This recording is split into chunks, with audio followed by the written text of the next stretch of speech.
তো এখন সময় হচ্ছে রাত 12টা। আমি জাস্ট আমার হোটেলটা এই বিল্ডিংয়ের 4 তলায়।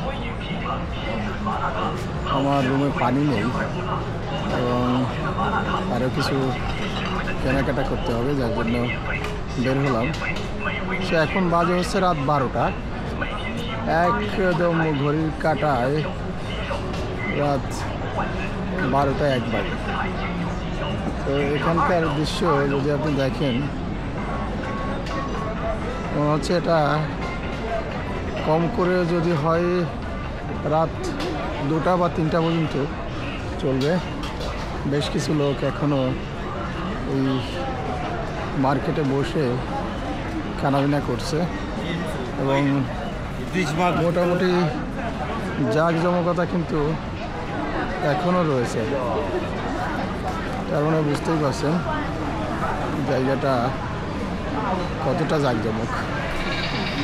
তো কেউ যদি পরবর্তীতে এই হোটেলটাতে থাকেন বা আসেন এখানে ঘুরতে, আমার মনে হয় এখান থেকে আপনি যেখানেই যেতে চান না কেন যোগাযোগ ব্যবস্থা ওভারঅল ভালো।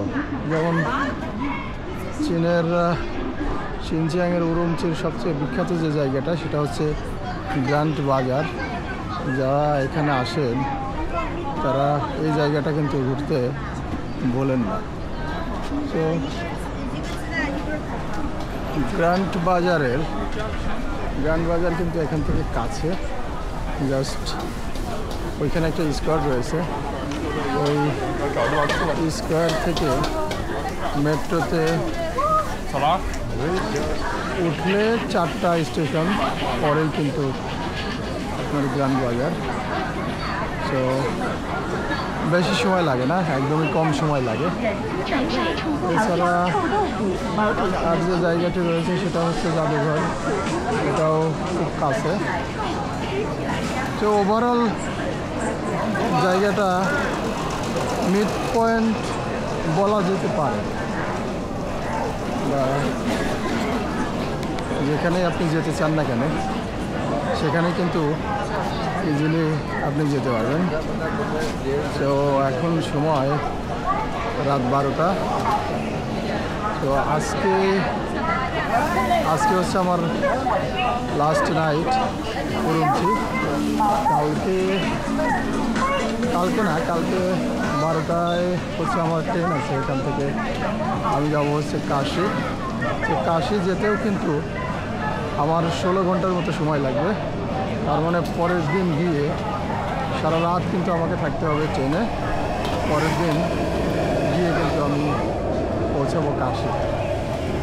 তো দেখতেই পাচ্ছেন, যদি একটু খেয়াল করেন, এখনও বেশ কিছু মানুষজন এখানে রয়েছে, খানাপিনা করছে, কেনাকাটা করছে, হাঁটাচলা করছে। বেশ জাঁকজমক একটি জায়গা।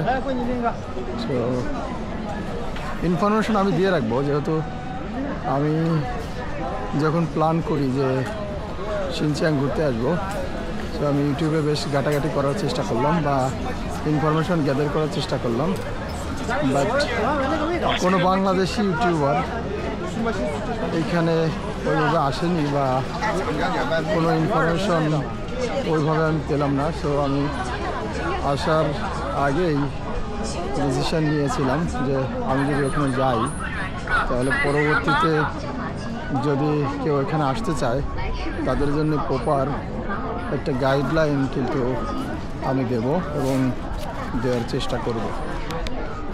কারণ আপনারা হয়তো বনি আমিনের ভিডিওগুলো দেখেছেন, তিনি এসেছিলেন, বাট তিনি ওইভাবে ইনফরমেশন দেন না সচরাচর। তো দারুণ কথা বলেন, দারুণ কিছু ভিডিও করেছে, এটা ভালো বিষয়। সো এটাই হচ্ছে এই পাঁচটার প্রায় শেষ প্রান্ত। তো আমি ঘুরে আপনাদের একটু দেখানোর চেষ্টা করলাম এবং কিছু কথা শেয়ার করলাম। তো এটাই ছিল রাত 12টার পরে আমার হোটেলের নিচের সচিত্র, সেটা আপনাদেরকে দেখালাম।